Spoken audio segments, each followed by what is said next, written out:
Les vaches laitières, c'est ça le spectacle. Hein. Les vaches laitières ont aussi de beaux yeux. Voilà, c'est ça.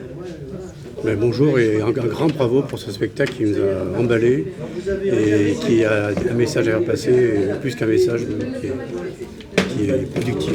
Eh ben, merci beaucoup. Merci, trop contente que ça vous ait plu. Ouais, c'est super. Et un grand bravo à vos jeux respectifs. Bravo. Bravo. C'est magnifique que vous avez fait les cours Florent. Oui, exactement. T'as fait les cours Florent, Ouais, toi j'ai fait cours Florent. d'accord. Je vous parle de ça, c'était en 2012. Ouais.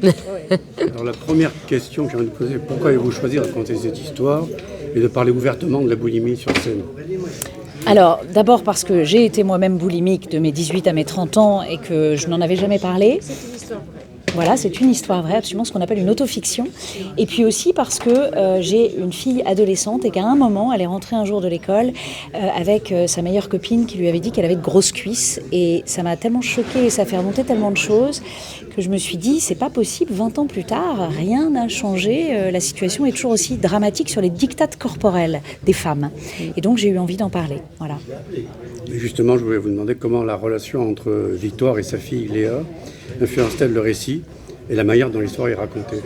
Alors, en fait, elle influence tout parce que c'est d'abord une histoire de transmission. J'ai pas eu envie de raconter juste ma boulimie, moi, avec moi-même. J'ai eu envie de raconter ma boulimie par rapport à la façon dont j'arrive à ne pas la transmettre à ma fille. Donc, cette pièce est vraiment née de ma relation avec ma fille dans la vraie vie. Voilà. Oui, le spectacle ouais. mélange c'est beau. humour, autodérision et un sujet très difficile.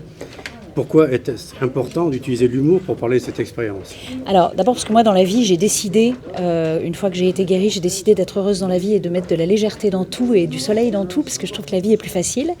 Et puis parce que moi, personnellement, au théâtre, j'ai du mal avec le drame quand il est très frontal et qu'il n'est pas compensé par de la légèreté par ailleurs. Et je trouve que plus on a de la légèreté à côté, plus le drame, finalement, apparaît comme mis en exergue. Et donc, je trouve que ça fonctionne très bien ensemble.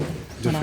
Le rire permet de digérer sans mauvais jeu de mots sur la digestion. Mais rire dans les larmes, c'est vraiment une des plus belles émotions, je trouve, de mêler les deux. Absolument.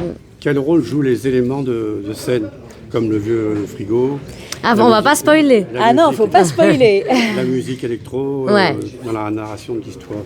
Alors, la musique, ça c'est sûr, on a la chance d'avoir un musicien live qui fait un travail absolument c'est merveilleux. beau, hein. À la fois, Il nous il accompagne crée des bien. ambiances, il nous permet de nous situer dans les scènes, il nous permet de faire le passage du passé au présent, puisqu'il y a 2 temporalités, donc il est formidable. Et l'élément central, c'est le frigo. Pourquoi? Parce qu'on est dans la cuisine, entre Léa et sa mère, et que ce frigo va être plein de mystères, mais je vous en dis pas plus. On va voir la pièce pour le savoir. Voilà, c'est ça. faut voir la Et pièce. quel message souhaitez-vous transmettre au public à travers ce témoignage et ce parcours de guérison? Eh bien que même si on a été boulimique un jour, ou même si on a été malheureux avec son corps, même si on a souffert de complexes, même si l'univers, la société, les gens autour de vous vous en ont fait baver avec votre corps, une sorte de résilience est toujours possible. On peut réapprendre à être heureux et à aimer son corps. Et ça me paraît hyper important et très très C'est actuel. un peu grâce au théâtre que vous en êtes sorti ou c'est hypnose? Aussi, vous l'avez vu dans la pièce, j'en parle, c'est multifactoriel. Il y a eu beaucoup de choses différentes. Oui, d'accord. Voilà. Parce que c'est important que les gens, s'ils veulent s'en sortir, certaines choses. Et je donne des pistes effectivement aussi dans le spectacle et sur le tract, il y a des pistes. C'est un aussi. spectacle lumineux, c'est ça qu'il faut retenir. je Voilà, trouve. feel good. Ouais. C'est très intéressant. Oui, tout à fait. Merci beaucoup. Les personnes qui souffrent, et même les adolescents. Ouais. Merci beaucoup. Merci Merci à à vous. vous. Merci.